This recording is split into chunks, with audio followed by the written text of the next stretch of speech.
sunod po is, alam po natin nga na si Jervil Batangas representative ng second district, Jervil Luistro.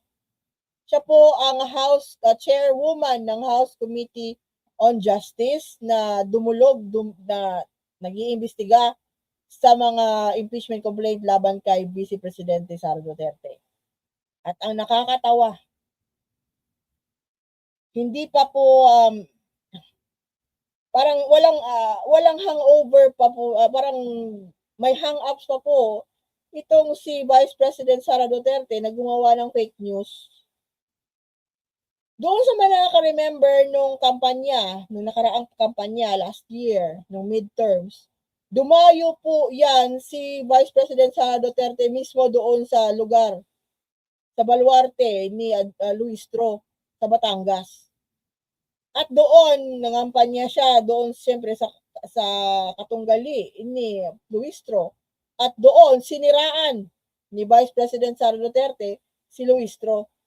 At inakusahan si Luistro na may utang. May utang daw si Luistro na amounting to 8 million to 9 million pesos sa kanya kay Sara Duterte at sa asawa niyang si Mans Carpio. May utang, ulitin ko ha, sabi ni Vice President Sara Duterte na merong utang, lawyer's fees, whatever fees, si Representative Jervil Beatrix Luistro kaya sa mag-asawang Sara Duterte at Mans Carpio dahil sa doon sa kaso ng asawa ni Representative Luistro sa kaso ng rape na-dismiss po kasi hindi po made up charges po yun. Hindi po yun na-dismiss po yung kaso laban po kay dating Mayor Noel. I think mayor siya ngayon.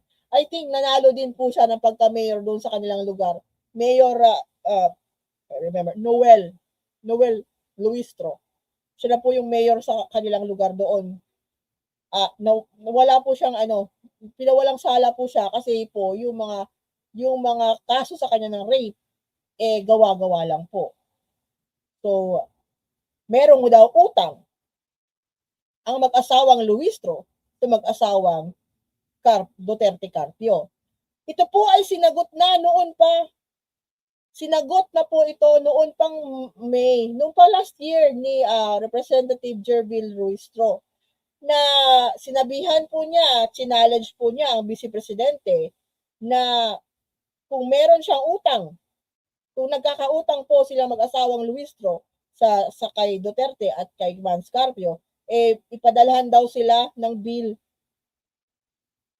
Na pinangalanan po ni Representative Luistro yung mga abogado na nag-handle sa kaso na nagtanggol mismo sa kanyang asawa.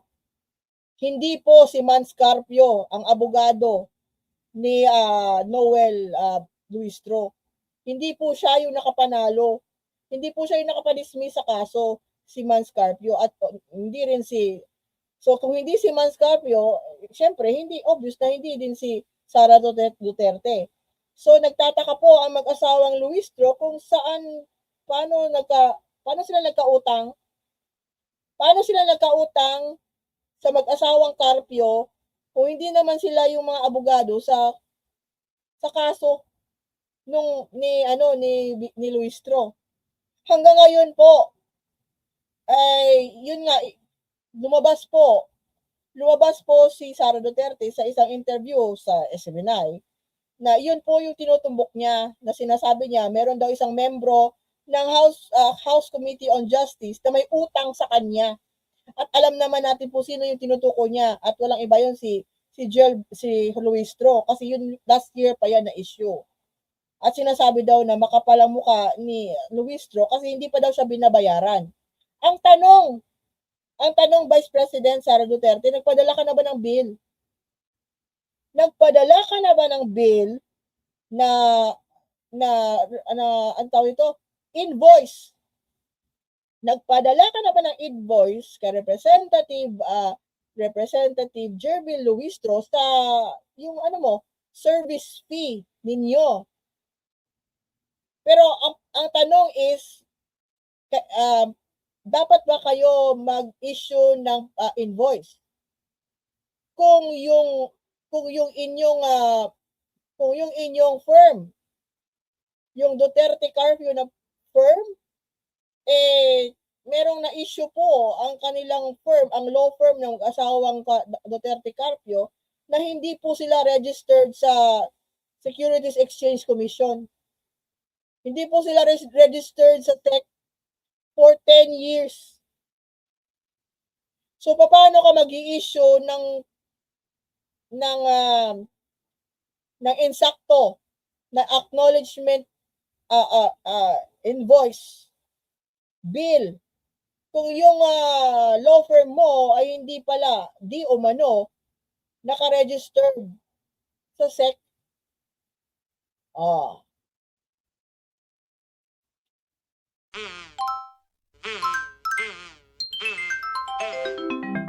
Kakulango.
Manggat